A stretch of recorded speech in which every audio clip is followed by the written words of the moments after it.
Welcome to Park Towne Place Museum District Residence. I'm Scott Seeley, General Manager from AIMCO, the owner and operator of Park Towne Place. This is a special place. Situated on Benjamin Franklin Parkway, Park Towne has a long and storied history. Constructed in the 1950s, the complex is listed on the National Registry of Historic Places and is the first mid-century modern multifamily complex in the Commonwealth to achieve this. A few years ago, we remodeled all the apartments and common areas, carefully keeping the historic character-defining features. We rebranded it Park Towne Place Museum District Residence to pay homage to our famous neighbors, Philadelphia's treasured cultural institutions, including the Philadelphia Museum of Art, the Barnes, the Franklin Institute, Moore College of Arts, and several others. Our goal was to weave Park Towne into the fabrics of the Parkway as an art and cultural destination, even in an apartment complex. However, Museum District Residence had a big problem. We didn't have any art. So we decided to have a permanent collection and solicit artists from Philadelphia, the Commonwealth, throughout the country, and even the world. Our permanent collection, now of more than 150 pieces, represents established up-and-coming artists and some commissioned pieces as well. We have partnered with InLiquid to offer a robust program of temporary rotating exhibitions, usually changed 3 times a year, artist talks and workshops, and a very popular drink and draw. What started out as an idea to engage our residents became AIMCO and Park Towne's gift to the city, a place where artists and residents alike can come to be inspired and educated while enjoying the creative, ever-changing, and vibrant community.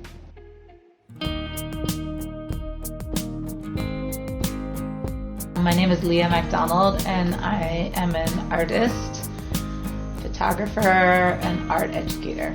Through my investigation with alternative processes in photography, I discovered encaustic painting. This particular show, I've really been pushing myself to become more abstract, and I think for photographers, or for me specifically, that was the challenge.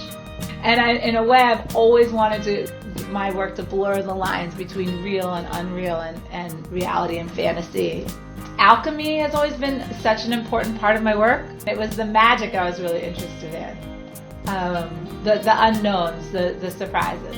And now I'm really interested in positive and negative space, which is sort of what this work is really about, especially these 2 pieces, which are called Have and Have Not. I really wanted to make a piece that wasn't just about the figure, so I cut the figure out. There is this relationship between my photography and my encaustic painting. For a long time, one part of my work was more photographic, and then for a little while it was more encaustic. I feel like now, at this point in my career, both of my halves are finally fully developed and equal, and so now they can work better together. My name is Maureen Drdak. I'm a visual artist whose work is very much involved with the current planetary trauma of climate change.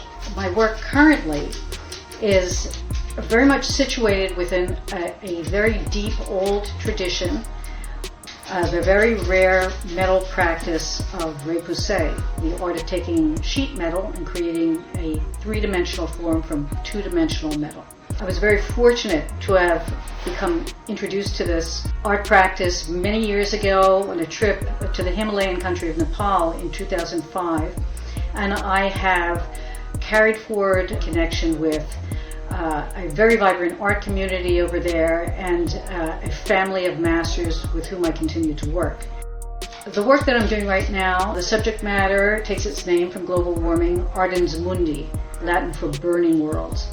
The Himalayas are the 3rd fastest site of global warming outside of the poles. So the works, in a way, are an homage to an older world, a sleeping world, a very ancient world, and my desire to give new expressive voice and urgency to both these vanishing cultures and vanishing practices, and speak to the endangered nature of the planet. Each one of the works in Ardens Mundi represents one of the faces of planetary climate change. Desico, which is exhibited at InLiquid, speaks to the increased danger of desertification throughout the planet. The second work is a very large triptych called Cantos Helios, which means Song of the Sun. The work is an homage to solar energy, and it represents the three stages of the sun in its diurnal process: dawn, noon, and sunset. Flanking each of these towers or passages of energy on either side are equal passages of asemic writing. The third work is entitled Rudra. Rudra references the earliest form of the god Shiva, the creative destroyer, one of the Hindu trinity. I attempted to achieve not only the true feeling of looking at a void, but I wanted this void at the same time to have a tactile quality, but a very subtle one, and is represented to me of many of the traveling through the Himalayas themselves in terms of the elemental forces of the wind and the sun and the swiftly moving cloudscapes. Just the very sublime energies that grab any traveler as they sojourn through these regions. My name is Jacqueline Unanue. I am a visual artist, and the works I am exhibiting here is from my series I titled Gaia Mama. Gaia reminds me the concept used by the ecologists during the 70s, and I was part of that movement in my country, in Chile, because my Basque ancestors, I have Basque ancestors too, I have included in my series the concept of Amalur, that represent the Mother Earth for the Basque country. This series represents for me the hope that still is possible to extend our ties and unite as a human kind. My work also represents some kind of message that we have the responsibility in the protection of our endangered planet. So everything in my series is related to the water, the sky, trying to connect with the very profound, very ancient Mother Earth, and also my research in rock art from many years ago in my country, and the very big images on the mountain, the rocks. When I am creating in my current work, these images appear in a very spontaneous and abstract way. Textile work requires a lot of real estate.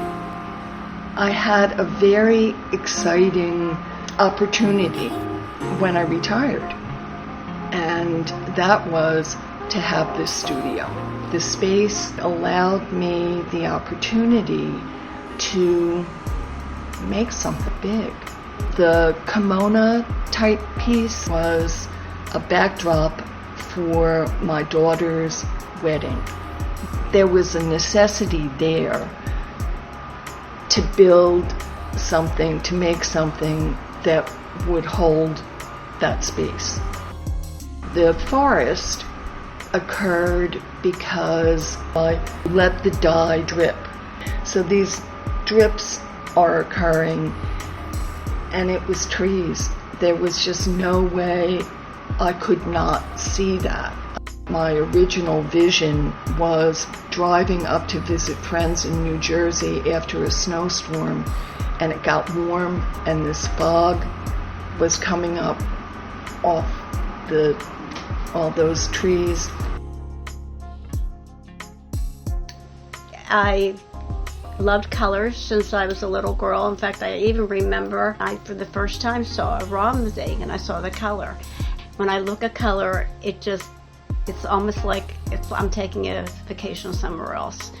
You know, the series I have up in Park Towne, I call the tapestry series. I think when you think of the word tapestry, you think of stories, because tapestries are stories, and my paintings are all stories. A lot of shapes and textures working together like a tapestry, a lot of layers, a lot of knowing how to juxtapose paint colors next to each other. And then I have another series, that's my action series, where I just actually like big strokes, has some marks in it, has layers, but done in a different way. All my paintings are telling a story, but they're all saying basically the same thing. The paintings are just about layers in life and the different marks. And I actually love when people say, that looks like that right there, where a lot of abstract artists get very upset. I love it because you know why? I'm engaging them. My name is Yeh Rim Lee. I'm from Cheongju, Korea. My parents are both ceramic artists, so I was born with clay and art around me.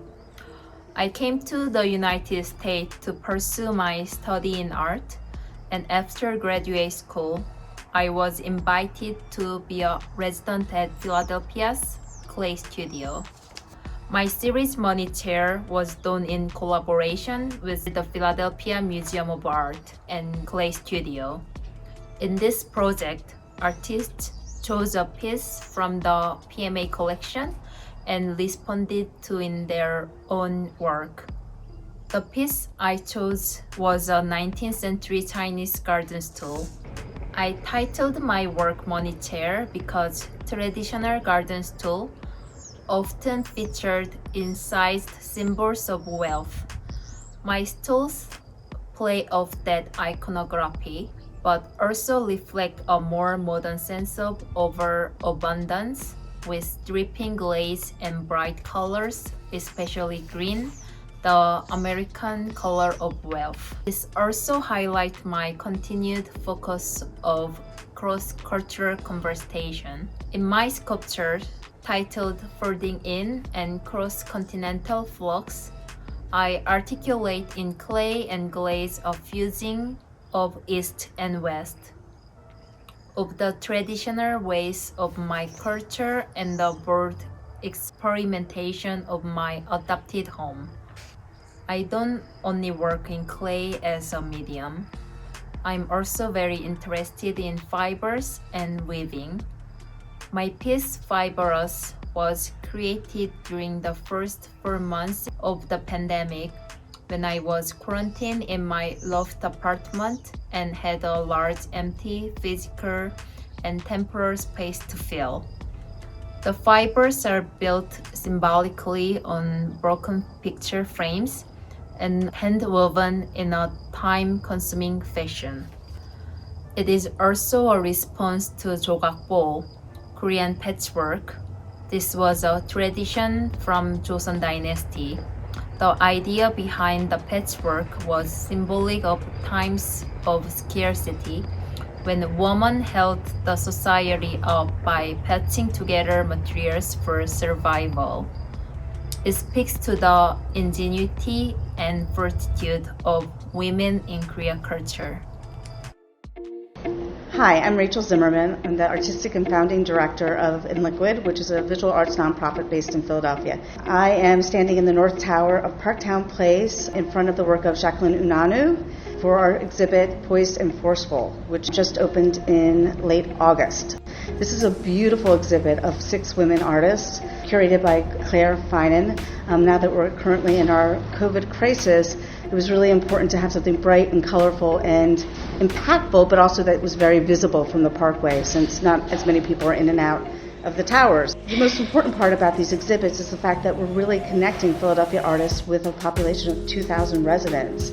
And in normal times, we would probably bring in about another 500 to 1,000 visitors to see the exhibits. We're showing so many Philadelphia contemporary artists on the parkway. Our hope is when things are back to normal times, there'll be some flow between the museums and Park Towne, that you could go to the Philadelphia Museum of Art, walk over to Park Towne, see the exhibits, have lunch at the Hadley, walk over to the Barnes, that we're really creating a place for contemporary artists on this mile.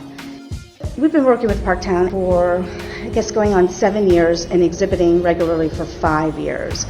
And I think it's a perfect example of how a nonprofit for-profit relationship works. We really do support each other. And InLiquid, with our audience, we have 101,000 people who use the site on a regular basis, unique viewers. We were able to build, a gallery here out of nothing, which I think is pretty impressive. But we couldn't have done it without the support of Park Towne and the belief that art was really important.